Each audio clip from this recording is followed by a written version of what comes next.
that's not what you want to do, then you can just shuffle on out and find your correct workshop, but I'd love it if you stayed. All right, so our place in the fight against trafficking. So this is really going to be a lot more interactive. Feel free to raise your hand, ask questions all along the way. And this is just really a practical first step to figuring out what your individual role will be in developing this. If you came with a team and want to do this as a team, even better, that's great. Or you want to go through this exercise yourself and then involve your team, that'll work too. But this is really shaping our vision and mission for Tallahassee and what our individual role in the fight looks like. And all of us have our own little slice of the pie, right? And it's going to be different for every one of us. I'm absolutely not into developing ministry and then running out and finding people and slotting them into all those holes, right? We wait in our organization, we wait for God to bring the person, and with the person comes the vision, and then that's how I know what we're supposed to do.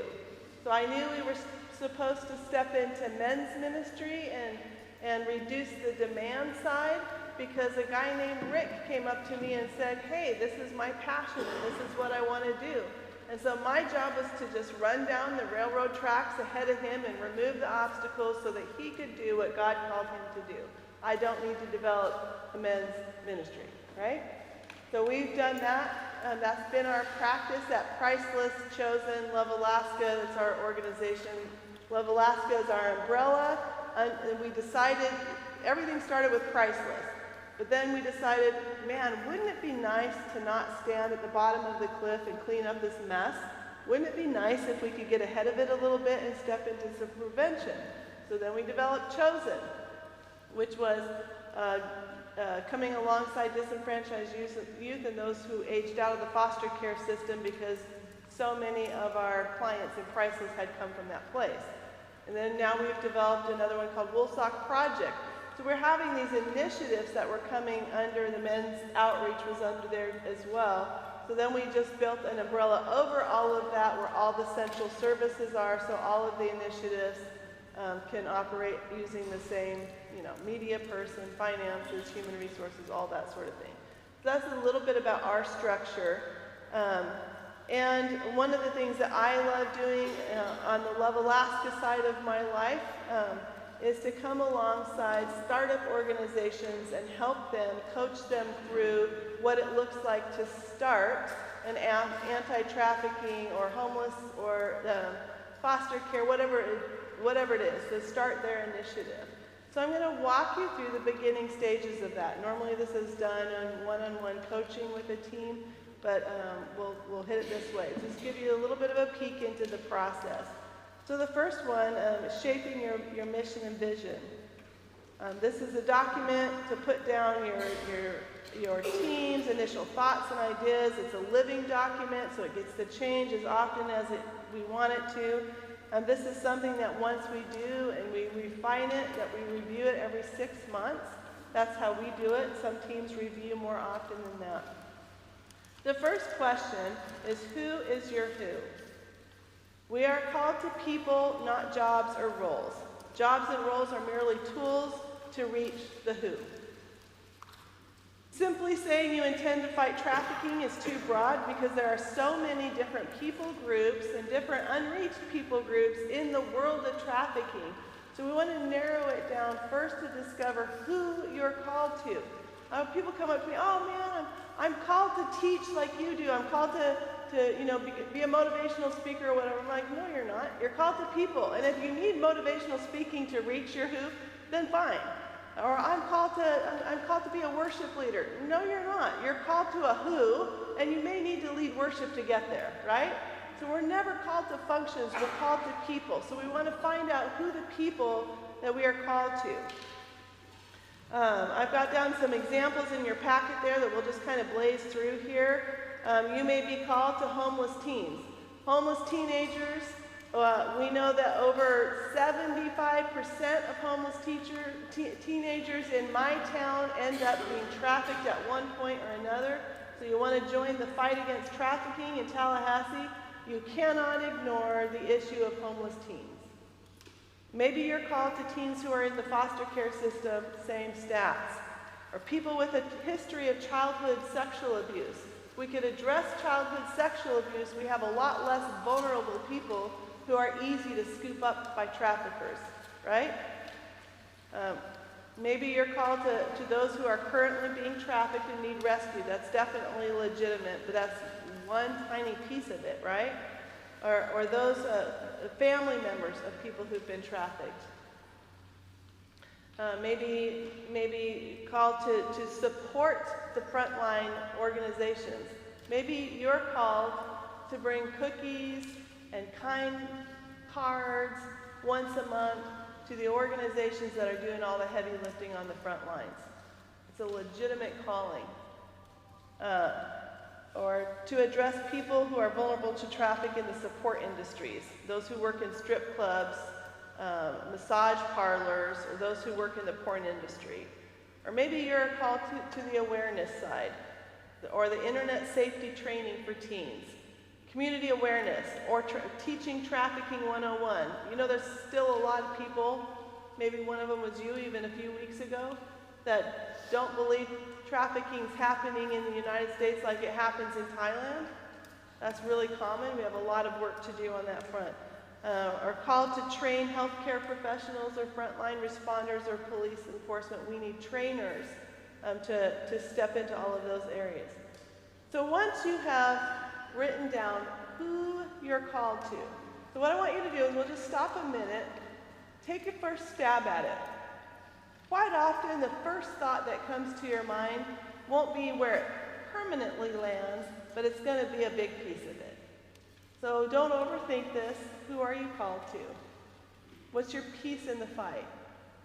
I hope somebody is called to come alongside churches to help them engage in the fight. I hope some of you are called to love and care for and give your life to law enforcement so they can do what they do. Do you see how many angles there are in the fight against trafficking? Yeah, so who is your who? We are called to people because our hearts break for them in some way. There's a problem that we cannot accept as the norm.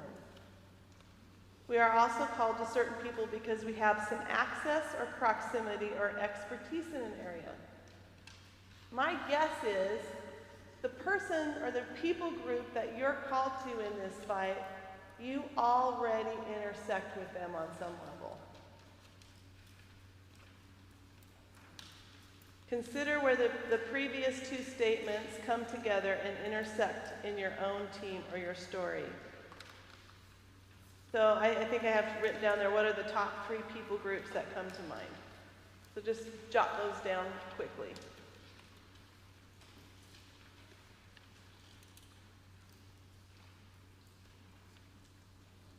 Any questions around the who?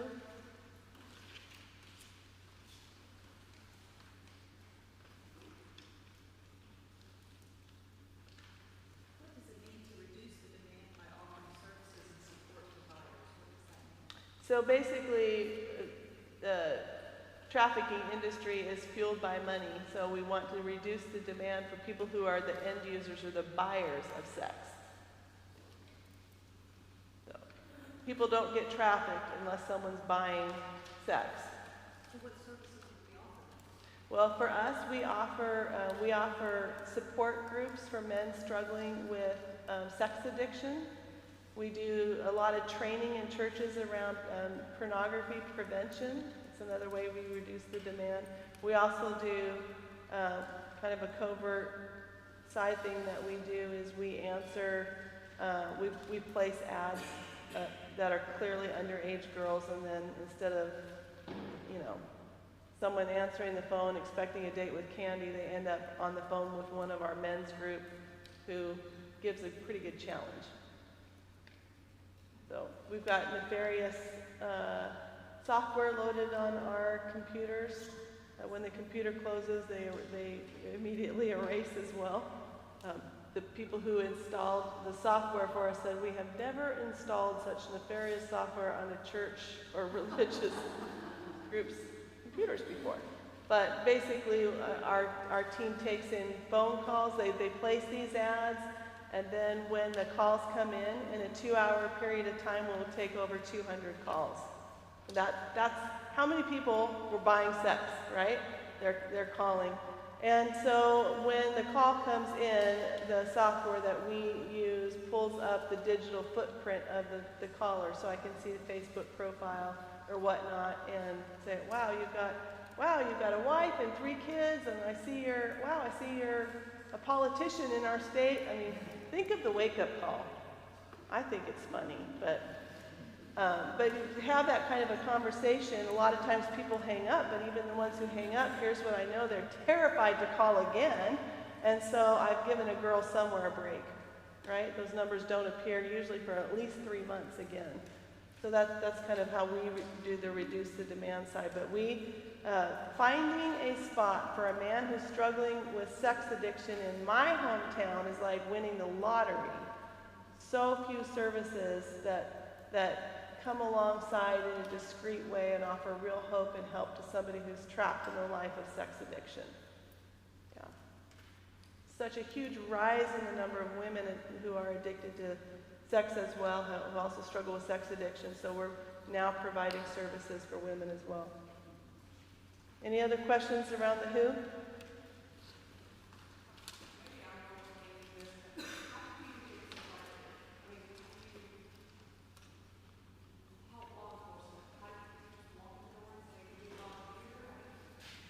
Well, that's what I did. So, I mean, I basically told law enforcement, hey, we've started this group. We want to serve you. We want to serve our community in the area and join the fight against trafficking. What are some ways that we can volunteer to make your job easier? Believe it or not, they had some ideas for us. Yeah, they're the ones who named us the crazy church ladies. So I get this person, so they're involving us in a lot of different ways. They called and asked if we would buy burner phones so that they could take the phones from the women, take them into custody for evidence, but they don't want to take someone's phone away, so they asked if we could buy replacement phones, so we did that for a while. And applied for, of course I want to want to live out the gospel in front of a trafficking survivor, but the truth of the matter is I'm living out the gospel in all of these layers of it too, right? Even with our law enforcement. So what is the outcome that you want to see? Now I know the big outcome is I want life change in Jesus Christ. So we're kind of narrowing it down from there. We don't need to state the obvious right yet, okay? Then we're going to create a vision statement. What is your core message? It should be concise, no longer than a statement, and think of this as your ministry meme, or your mematic.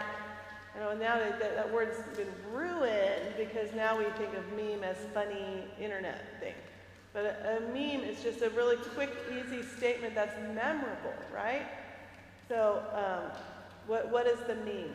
What is the vision statement? I mean, this is kind of funny to me, but most of the people that I consult, their first stab at this document, they come back with 3 paragraphs of a vision statement.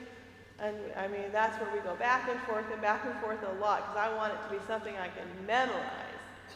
And I'm not very good at memory at this age especially, so if I can't memorize it, no one else is going to either. So I really take some time crafting that. Don't get hung up here. You can come back and craft it, and it might start with 3 paragraphs. That's okay. But it's just basically, what is the statement? So I think right now we won't take the time to write the vision statement. We'll kind of move past that one, but come back to that, okay? As long as you know what the result that you want to see, we'll of a vision statement. So the vision statement for Love Alaska is we come alongside the church to move them to the margins. So that is, I mean, that's my life passion and work right now. I'm coming alongside the church to take them to outside the church to where they're supposed to be, right? And one of the vision statements that I have for Priceless, which for the first several years, we've shifted it a little bit now, was no little girl lays in bed at night and dreams of the day she wakes up to be trafficked. So that was my vision statement. It said everything. This women aren't, or wakes up to the day where she's being prostituted. I think that was the language we used. And I wanted to communicate the message that nobody chooses this life. They're not there because they made a bunch of bad choices.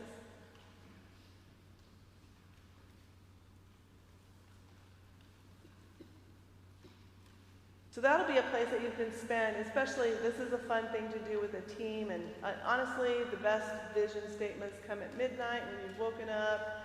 You got to write them down, okay? This will be shaped over time. So spend a little bit of time on that vision statement. And then what I like to do is once we have a vision statement crafted, then start socializing it around, and if people look at you with a blank stare, back to the drawing board. If people love it and they want to make a t-shirt out of it, you might be onto something. Does that make sense? Yeah. Okay, how will the what be accomplished? What are the first 5 steps for startup?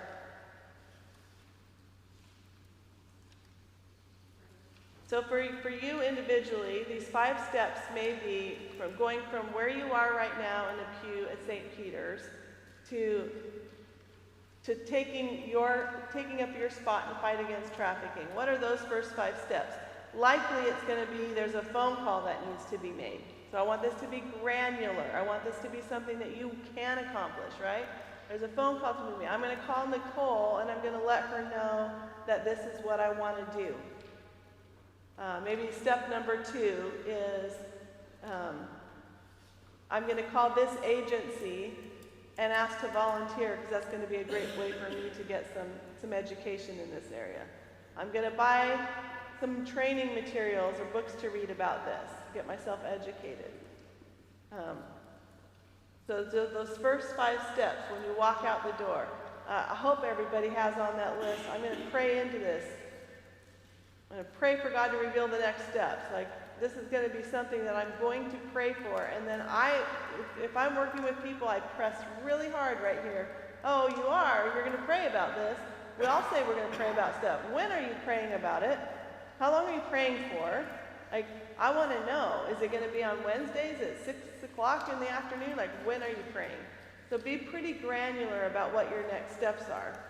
We're not very good at follow through, especially I think in the church. Sometimes we throw out a lot of good intentions, like, but we don't follow through with that kind of stuff. So make sure these are action steps for this startup. This is not the ministry plan right now.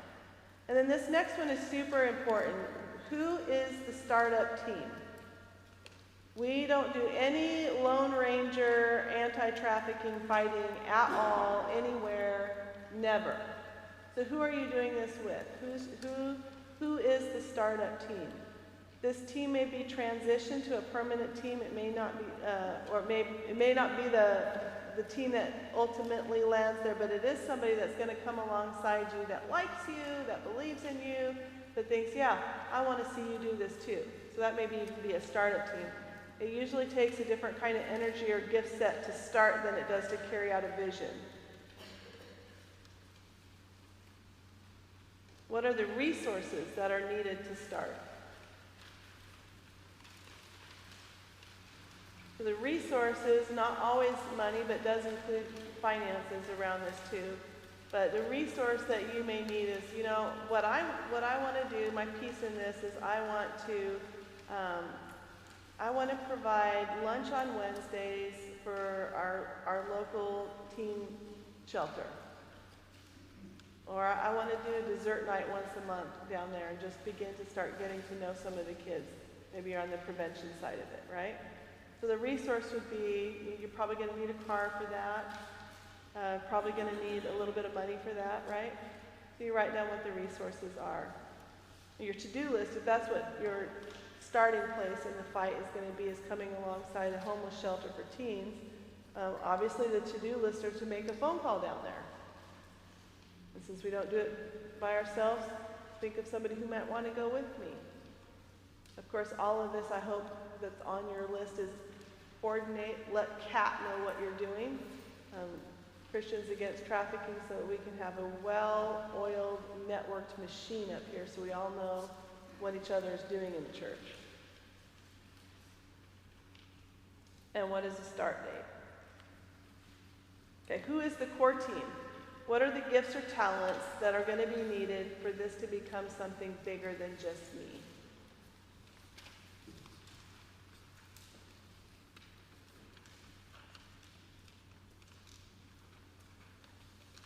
And do I have some people in mind? The teams that work best are teams that are already somehow in each other's lives. So this is where you get to recruit your best friend, your kids. I do a lot of ministry, I always have, with my kids, because they're awesome people and I like being with them, and I'm going to be with them anyway. I may as well be doing something really good in life. I used to regularly take the leftover cinnamon rolls or whatnot from women's ministry, from our big women's events. We served dinner there. That was one of the jobs I signed up to do, was to go with my kids and take the food down to it was called the Downtown Soup Kitchen at the time, and serve whatever we had to homeless people that were lined up there for dinner. And my kids loved doing that with me. Just a tiny little slice of the pie, that was a way to engage them. So we're looking for the starting point, right? God can't really steer a parked car, so this is what we're looking for in this document, is the place to start off. Do you have team members in mind? So that, again, sometimes those team members are so obvious, they're usually already in your life. Like, yeah, but they don't do anything like this. Well, maybe this is where they start, right?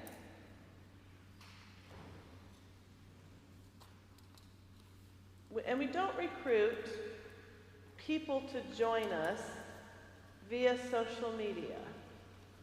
We don't think, I'm going to put it out there on Facebook that I'm starting this thing and no one wanted to join me. Of course they don't, okay? That's not how we recruit people, by having cups of coffee with them, face to face, where they can see and feel our passion, where they may even have a chance to speak into it a little bit, right? So this team is something that's done face to face.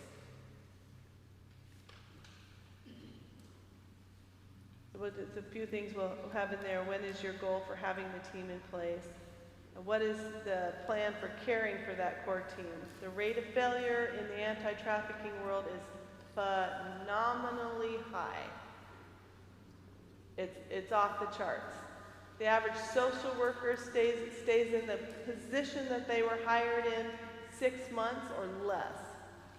Add trafficking to that, and we're talking 4 months. It's the worst in the industry. Why? Because the work is just that dark and it's just that hard.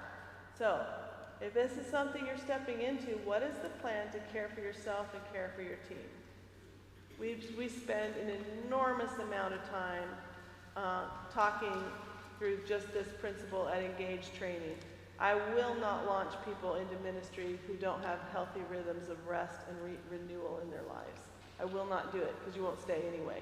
And now the church's name is attached to the next point of abandonment in someone's life.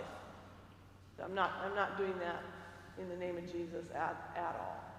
So I look for people who are living with those healthy rhythms. So what is the plan for even fun with the team that you want to do this with? So it may be, let's say it is bringing leftover women's ministry food to the homeless shelter. Then my plan might be on this part to take care of my team, that we're going to, each time we do that, we're going to go sit in a cafe somewhere afterwards and debrief about it and share a meal together. Teams that don't laugh and don't have fun while they're fighting trafficking don't last. We do a lot of really ridiculous fun stuff on our team. There's a lot of laughter that comes out of my office because we have to have it. Yeah.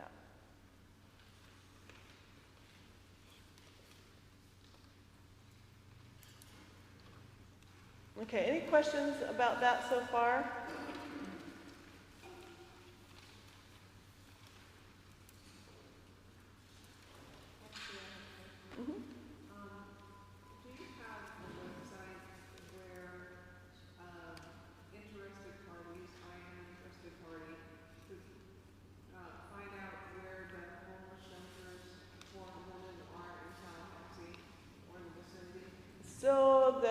the name of the is the gal who leads that group here.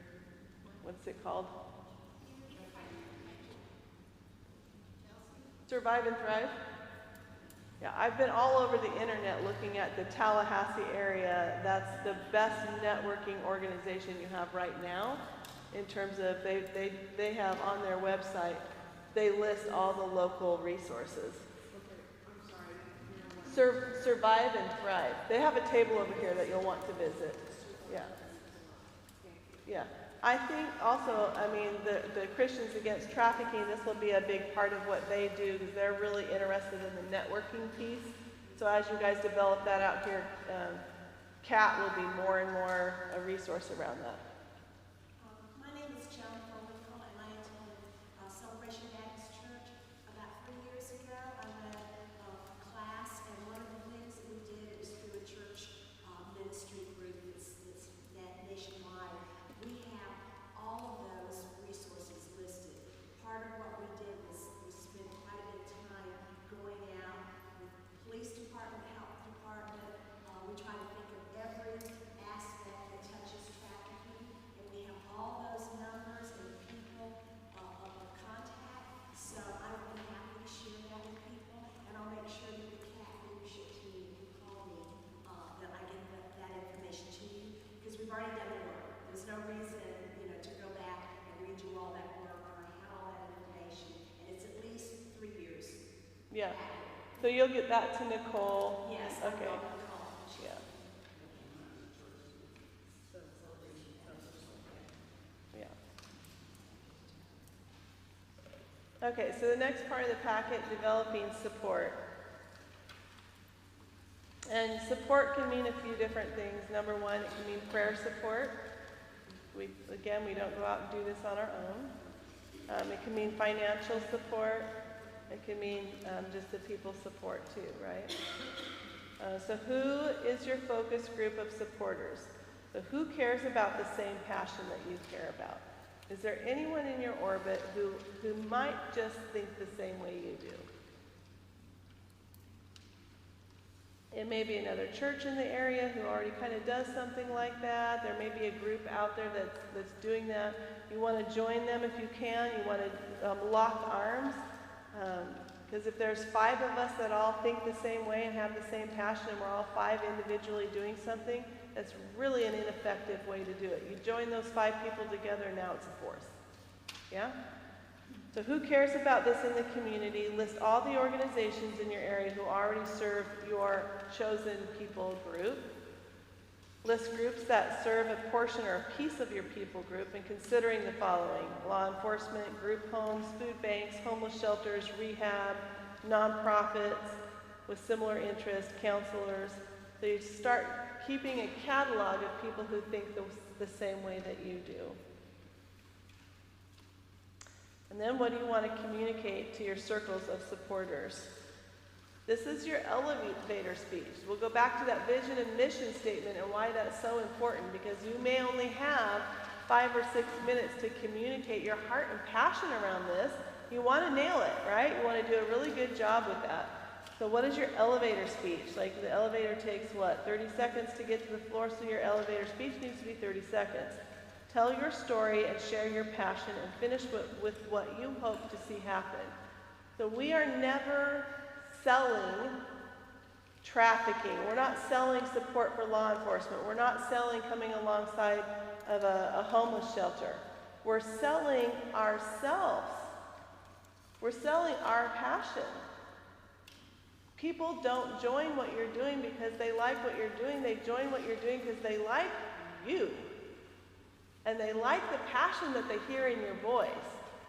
I know that sounds backwards, and I know it sounds odd, but it's true. They see or hear or are drawn to Jesus in you. I have people that I don't care what you do, Gwen, I want to be a part of it. They have a shared passion with me. They don't really care if I'm working on Woolsock Project or Priceless or Chosen. They just want to be a part of it, right? And so a lot of times people will come along. So we have to make sure we get good at telling our story. I'm passionate about this because, and share it. I'm passionate about this because I went to a conference at St. Peter's Church, and we started talking about this, and I couldn't even sleep that night. I just knew I have to get up and do something. I don't care where your point of passion comes from. I'm passionate about this because this is part of my story. I was abused as a child, and now I found a way to give back in the same area that God has so radically healed me. That's your story. That's way more attractive to me to jump in with that person than someone who says, we really need to fix the problem of trafficking in Tallahassee. It's gotten out of control. So nobody's doing it right, so I might as well jump in there, right? Share your story, share your passion, and your story could be as simple as you went to a conference. It doesn't matter. It's got to just be why you feel called into this. How do you plan to get the audience with your supporters and introduce your idea? List your platforms. You can list out Facebook, but Facebook better lead to a live conversation. But where are your platforms? I teach a study on Wednesday night. I'm part of this home group. Those are all platforms. Where are the places that you have an ability to use your voice? List them all out. Once you have your team and have thought through this document, it's time to meet with a coach again, or I'm going to put in here an accountability person. Do you know that none of us move the dial forward in our lives without accountability? So I'm going to give you an assignment. You're going to leave here, work on this a little bit more if you want. Maybe you're already there. And you're going to find one person in your life to tell about this and your plan and what you want to do. And you're going to ask them to hold you accountable. It may go something like this. Would you call me once a week on Wednesdays to ask what I've done with this document? Would you just call me and see that I'm moving the dial forward? Would you call me and see that I actually followed through with the startup list of the people I needed to contact first? Would you call me and make sure I got my vision statement crafted? You know, Mark and I, we were terrible at managing our budget. Luckily, neither of us spend much money. We're both a little bit on the thrifty side of things, so it didn't sink our ship. But we should have been at a place financially where we could have given generously to this mission organization that came up, and we both really felt the passion about it. And we looked at our bank account, and it was disappointing. We weren't able to help very much. We're like, what's wrong with us? Like, we should be able to do more. But we weren't managing our money to be able to do that. And so that was something this is where God's calling us. We want to do this, and we can't seem to get our finances in a place where we can be as generous as we want to. And so we worked through that, decided to bring in accountability from the outside, right? And she got our finances organized for us, and we developed a plan where we were checking in with her, and accountability is a bummer. But my husband, I walked in one day with new shoes, he took a picture of my shoes, and he sent that right off to our accountability person. Look at the shoes my wife's wearing, and I know that the clothing envelope is empty. So I had to think quick on my feet. So I said, well, I took the money out of the miscellaneous envelope. And he says, well, how come I can never spend the miscellaneous envelope? And I said, it says Mrs. Lanius, not Mr. Lanius. So, got away with it. But we don't move the dial forward in our lives unless we have accountability. So that'll be your assignment for today, is find somebody who knows what God's doing in your heart, share it with them, bring them into the process. Who knows, maybe they'll be one of your partners in it. But get accountability around this to move the dial forward. We've got a little bit of time left here, about 11 minutes, so let's just open it up for some question and answers. Would there be any difference in what was said to the business groups or the community groups, or is it the same kind of genre as far as get the plan and kind of follow through? I'm asking because, we're coming to all of this not knowing that we came and we sat in the church or are the other groups that are meeting or just focused on community and business? So I get around it this way because my 501c3 is non-religious faith-based. That's the same designation that the Salvation Army has, or Catholic Social Services. So I do what I do because of what God's done in my life, but it's a non-religious organization, so there's no faith requirement in getting involved in it. So most of what I do would be outside of the church in terms of some of that, developing those 501c3s. So I don't use church language there. Yeah. I also put a 501c that deals with people in Africa, women in Africa, and I've sent them information already, and they're already acting on it. Oh, wow. Go on radio and going out to villages. But how can, what you do, how can we kind of work together so I can get more information and kind of translate it to what they need to see here? Well, it will be coming to you soon. If those of you who filled out that I'm in card, I'm coming back here. We're still refining the dates, and we'll do a full engaged training. At that engaged training, I'll also have somebody here doing safety training and doing internet safety training as well. So we'll try to pack as much as we can that weekend, but I am coming back for that to just a continued resource. Probably on the consultancy side, I'll probably stick with the CAT group at this time, but they'll be very quickly up to speed and can kind of begin to do the consulting for the other groups themselves. Yeah. Is the CAT group going to start training the people that have interest right now? I'm sure they will. Like I said, we're coming down to help launch them into that training, but yes, I want to say yes. I'm saying that really protectively because they're forming. This is one of the fastest startups I've ever seen. Beautiful, amazing, but I don't want them to step into a place where they're overwhelmed. This is going to happen in the time that it's supposed to happen. But that's their goal. That's where they're headed. They want to be an amazing equipped resource for the church in the Tallahassee area. And I have no doubt they'll get there sooner than later.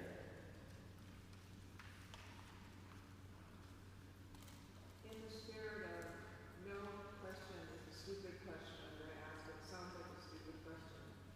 Are there agencies such as CAT involved in trying to bring young women and young men and children out of pornography? I don't know, it just really surprised me. I guess maybe I'm very old school, but how much porn actually exists out there and how much of it are children and how much porn are children can see on the internet for free. I mean, that just really shocked me. And I have looked at porn before, and it just, I don't, my heart goes out to these young women that are, performing. They need to pretend that they're really enjoying themselves, but I don't know, doing that all day and that's your job, they can't be happy. And I would like to know how to rescue young people and children from being pornographic actors, because there's got to be a way to infiltrate that. Just wondering if you know of anything.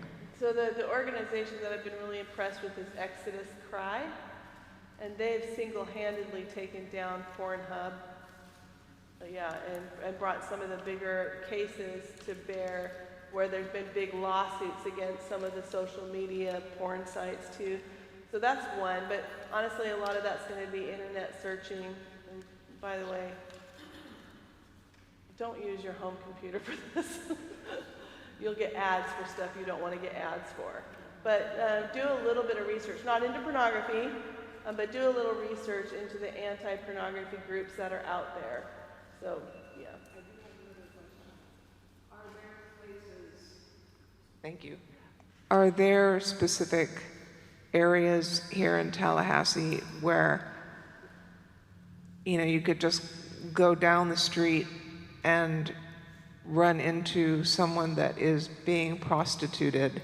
Because there are certain areas that they call like the strip, where if you're a guy and you want to buy a woman, you know exactly where to go. Are there cesspools like that here in Tallahassee? most of the sex for sale has gone underground. There's not necessarily tracks in the traditional sense. There still are, definitely.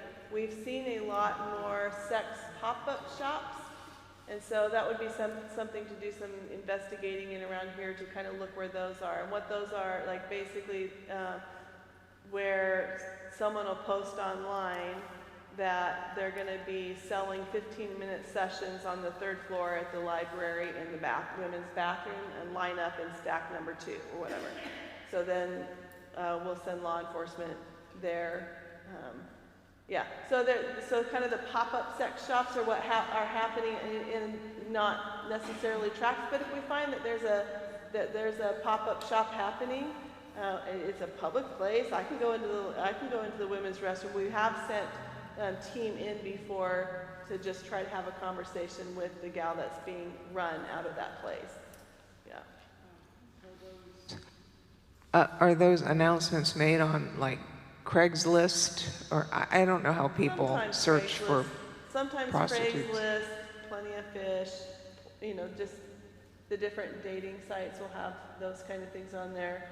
You can take an entire class on trafficking language online, which is super fun in a sense, but there's a whole coded language, so we can take an ad on Craigslist and know, oh wow, this is an underage Asian girl who's being sold by a trafficker and being sold for sexual torture. That's all within the ad on Craigslist without using those words. I can tell you what it is. And we got that training, again, Opal Singleton, I think I recommended her books. That's Million Kids out of Riverside, California. Their anti-trafficking task force down there has done some of the most phenomenal research work you can imagine. Yeah.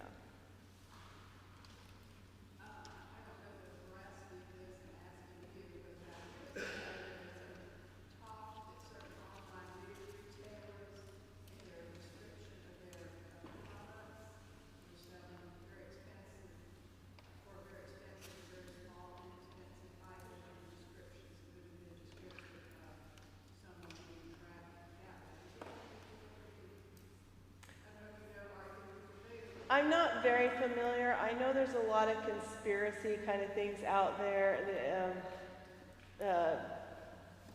So I kind of just play like, I just going to go down the track of the obvious at this point. I know some of if someone's selling themselves and they'll use coded language in the ad, I don't need to go. I mean, there was a whole big thing about, girls being sold rolled up in rugs with Wayfair. You guys remember all of that kind of stuff. None of that ever pans out to be true. I shouldn't say never, but the vast majority, to me, I think it takes us off course from what's happening right under our noses in our neighborhoods, right? So some of that might be true, but there's enough that's obvious that we don't go down that track. Yeah. I just wanted to speak to that and what you were saying there.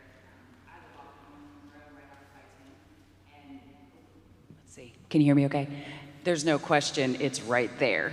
They built that Hustler Hollywood about 2 years ago, right under, it was built before anybody could say we didn't want it there. And there's all those hotels, and we see it happening. I've seen women get picked up at that gas station. Isn't right it there. interesting how some of the hotels have maid service every 2 hours around the clock? Yeah. So we look for the obvious. And can I just say too, I'm interested, kind of what she said. I have a daughter at a local high school here that's public high school, 2,000 students. Porn is a huge problem. And I feel like these guys are growing up. They're the future traffickers or buyers. What can we do? Because I feel like the parents are overwhelmed. They don't know how to stop their kids from looking at this stuff. What can we do about that? Number one, every child needs to be educated that if it's in digital form, it is not private. If it's in digital form, it's not private. The way that I communicated that to my kids is, I promise you, if you send a text message, a photo of yourself, whatever it is, if it's in digital form, even if your privacy settings are high, it's not private. So if it's not going to be private and hundreds of thousands, if not millions of people could see it, then your mom and dad are definitely going to see it. So my kids never got to keep their own password. I knew everyone's password. I didn't read everybody's text message all the time. But my kids always knew I had access, right? That's very powerful. Kids need to understand that there's no such thing as privacy on the internet. And so right now, I mean, the big thing is passing nudies around, selling nudies, videos, all that stuff. That's happening on every campus. And it's not a matter of if your kids will be exposed to porn. It's a matter of when they will be exposed to porn, and are they equipped to handle it? Do they know what it is? Do they know the steps to walk it out? So, and I'm telling you, in a half an hour, I can train every kid to be able to recognize an online predator. This is not rocket science. This is stuff that we must be in the schools teaching our kids. There's ways to tell. And we have to talk about what the exposure of porn, for sure. Mm-hmm. Susan Burton, I'm a member here at St. Peter's. I'm also a law enforcement officer. So I kind of wanted to answer what she had said. I've been a law enforcement officer for 23 years. When it comes to your children, technology, porn, all that stuff, you have to, like she was saying, you have to monitor their phones. I have a 14-year-old daughter. She doesn't have social media. We constantly argue, not to the point where it's bad, but it's like, girl, I know more than you know. And unfortunately, that's what you have to do, is that you have to look at their phones. Don't be scared to what you're going to see, but you got to look at it, because that's the only way they're going to protect them. But you also have to educate them. You don't have to shelter them to where they don't see it, but you have to let them know, this is what's out there. This is what you're going to come across. This is how you combat it. This is what you do. So when you're talking about your children, the biggest thing you can do is educate them, monitor their phones. I mean, there's so many apps out there. I mean, we don't want to, you know, we're already stalking their grades, we're already stalking their phones, we're stalking their friends, you know. We're full-time stalker, full-time mom, you know. So it gets tiring, but what I'm saying is you definitely want to educate them, let them know what is out there. I mean, there was a guy in our neighborhood that actually recently got arrested for the child porn and stuff like that. And I educated her and said, don't go near that house. You know, I mean, unfortunately, it's 2 miles down the road, but you need to let them know, not to the point where you scare them, but to the point where they know. So I just wanted to throw that out there. Thank you. All right, we are at time. So thank you all, appreciate it. I know this is a little bit more nuts and bolts, but hopefully you've got enough to at least begin to shape where you're gonna land in the fight. Thank you.